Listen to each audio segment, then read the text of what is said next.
Per me, da Ministro di Infrastrutture e dei Trasporti, No al superbollo, no a qualsiasi ipotesi su nuove tasse sulle barche, perché i ricchi si sposterebbero all'estero, in Costa Azzurra.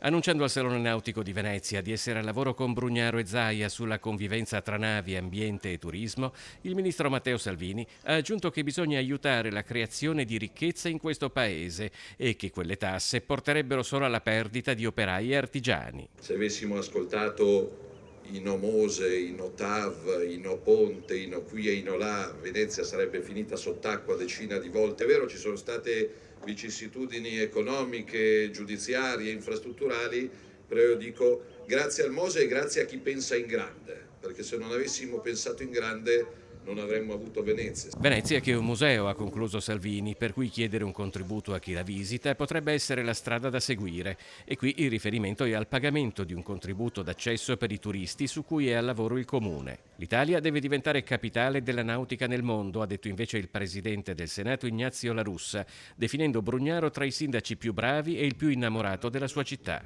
Qualunque cosa parta da Venezia, qualunque cosa parte dall'Italia, è benedetta dalla cultura, dalla storia, dalla fantasia, dalla capacità tecnica e soprattutto dall'entusiasmo e dalla fantasia tutta italiana.